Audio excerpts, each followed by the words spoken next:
Hey there, my name is Megan and welcome back to my channel. If you're new here, then welcome. Today I'm going to be doing a non-spoiler review for The Way of Kings by Brandon Sanderson. If you like this video, please don't forget to hit that subscribe button as well as the bell icon so you can be notified every time I post new content. The Way of Kings is the first book in the Stormlight Archives, which is an adult high fantasy series by author Brandon Sanderson. This series is multi-perspective, and while it does follow a decent amount of characters, there are 3 characters that it mostly follows, and that is Dallin R, Caledon, and Shelana. The setting of this book takes place in the world of Roshar, and Roshar is a place that is ravaged by these high storms. This is a big part of the climate, and it is very important to the book as a whole. And these high storms are very violent, and people have to take shelter whenever they come. It kind of reminds me of like a hurricane or a bad tornado storm. And even the habitat has had to adapt to deal with these high storms. You have plants that can withdraw into the ground. You have trees that can kind of bend over like a straw. These high storms are also magical in a sense because they release what's known as Stormlight, and Stormlight infuses gemstones, which are used as currency in this world, and they also infuse magical plates of armor called shard plate.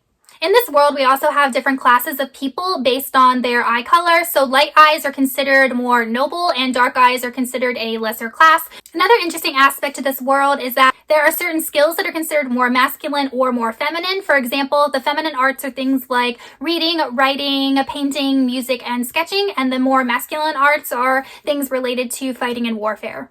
The main 2 races that we are introduced to in this book are the Parshendi, and the Parshendi are considered the enemy, and they are described as having skin like marble and veiny and colored. And then we are introduced to the Alethi, and the Alethi are the humans, and we also get introduced to other races in the book that have blue tinged skin, but we don't really get a lot of that in this book, so I'm assuming they'll have some importance in the rest of the series. The story starts out with a Parshendi assassin being sent to kill the Alethi king, and he succeeds in doing this. The way that Alethkar is ruled is they are overseen by a king, and then there are 10 kingdoms, and each kingdom is ruled by a high prince.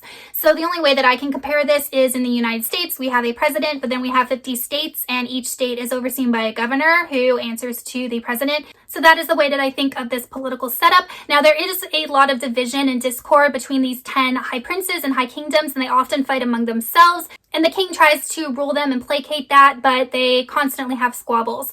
But when the king gets assassinated, his son Alethkar rises to take his place, and he is determined to seek vengeance on the Parshendi who killed his father. So he develops the Vengeance Pact, which kind of unites the 10 princes because they all have a common goal and decide to go to war against the Parshendi. And the main part of the story takes place 6 years after the king's death, and they have been fighting the Parshendi for 6 whole years.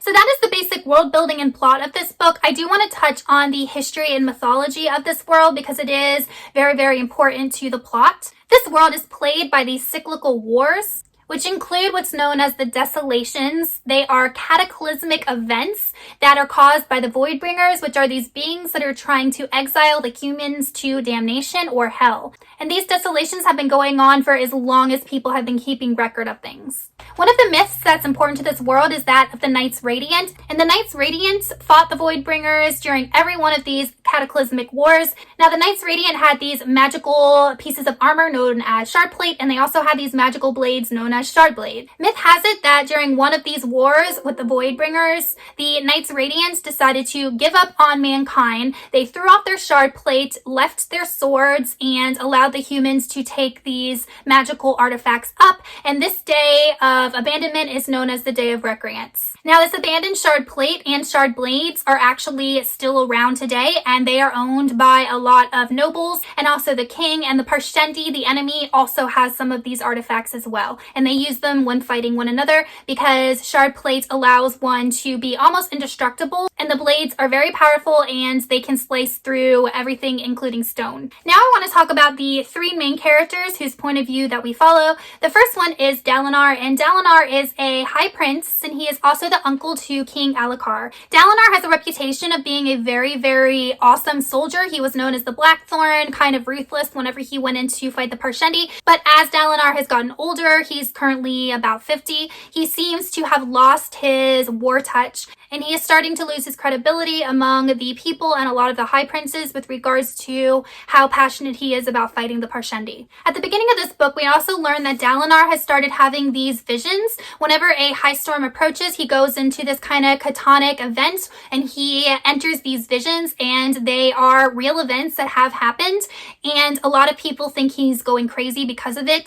The next main character we follow is Caledon, and Caledon is a Dark Eyes. When we first meet him, we see that he is a soldier and the High Prince of his region's army, but then the next chapter, or like 2 chapters later, we see that he is now a slave, and the story that leads up to his slavery is slowly given to us throughout the story, and there are flashbacks of his childhood, of his teenage years, what led him to become a soldier, and how he ended up a slave. As a slave, Caledon is sent to High Prince Thaddeus's army, and he is given the job as a bridgeman. Because all of the wars with the Parshendi take place on the Shattered Plains that are broken up with these huge chasms, the armies need bridges that they place over the chasms in order to get to the different parts of land. So bridgemen are responsible for carrying the bridges and going before the army, putting these bridges down, then allowing the army to pass. And it is a very dangerous job because they are given no armor, and they are usually the first ones to receive an attack from the Parshendi who are waiting for the army to arrive. Another interesting thing about Caledon is that he can see what's called spren,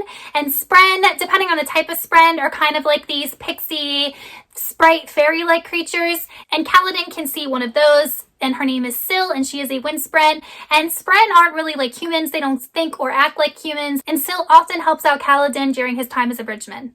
And finally, we come to the character of Shelana. Shelana is a Light Eyes, and she comes from like a lower ranking, I don't want to say noble family, but like important family, and because of unfortunate circumstances, Shelana leaves her home and her brothers and decides to seek out a woman named Yasna, who is this very well-known scholar, and she wants to become Yasna's ward, and for Yasna to train her to become a scholar. Yasna is actually Elhokar, the king's sister, and Dallin R's niece. Now I'm going to talk about the things that I really liked about this book. Normally in my book reviews, I give things that I like and then things that I do not like. But to be honest, this book was a 5-star book for me. There was nothing that I did not like about this book. So I'm really not going to even talk about any negatives, because as I was preparing for this review, I really couldn't think of any negatives that I wanted to focus solely on. So I'm really going to be just talking about all the reasons that I think you should read this book. The first thing that I really liked was how Brandon Sanderson did his world building. He did it very slow over the course of a novel. So this is such a high fantasy, and there's just so much backstory and so many characters and so many customs,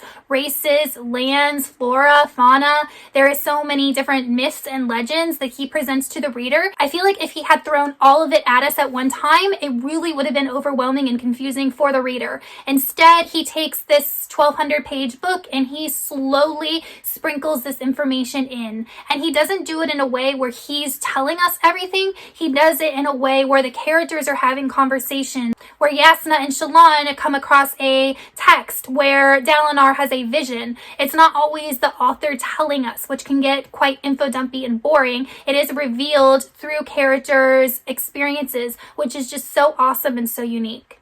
I think that Brandon Sanderson's writing style is very accessible for all different type of readers because it's not an overly complicated writing style. He writes very to the point. He's not very descriptive. His sentence structure is not very convoluted. I have always found his works to read very easily, and despite this length, this book actually did not take me nearly as long to read as I had thought because of his writing style. I also really like the themes that Brandon Sanderson presented in this book. We have Light Eyes who are prejudiced against Dark Eyes, so that definitely mirrors a lot of different prejudices that exist in our world today. I also found that both the characters of Dallin R and Caledon really were honorable, good men, and they always wanted to do what was right. They really tried to do good by the people that followed them, and they always tried to treat their subordinates with respect as well. So I really liked both of these characters, and I just thought that they were overall, from what I read, good, wholesome characters. Then we have the character of Shelana, and Shelana came from a very isolated environment. She grew up and her father would never let her leave their manor. She'd never been traveling, and then suddenly she's thrust on this ship and sent to Carbranth to find Yasna to ask if she can be her ward. So Shelana definitely is a character that is very innocent at first and does some really, really stupish, foolish things that really reflect her lack of life experience. So with regards to Shelana, I feel like a lot of the themes were loss of innocence and also learning to seek out knowledge in order to understand the world that you live in. Shelana was one who loves learning, and Yasna, as a scholar and her mistress, is the same exact way. And Yasna is teaching Shelana that if you want to know the answers to something, then go ahead and find that knowledge. It'll help you understand the events in your world. And I think that is such a great theme and one that is very, very important to readers today. Alright, you guys, so that is it for my spoiler-free review of The Way of Kings by Brandon Sanderson. I really enjoyed this book, and thank you to all of you that suggested that I go ahead and read it, because it was one of my most intimidating books on my TBR, because the edition I have is 1,252 pages, but I got through it in 17 days, and I really could not put it down. It was a book that I wanted to pick up and continue reading constantly, and I just look forward to delving back into this world whenever I was away from it, and I cannot wait to continue with the rest of the series, so I gave Way of Kings 5 out of 5 stars. Let me know in the comments below if any of you have read Way of Kings and what you thought about it, and I will see you guys soon with another video. Goodbye!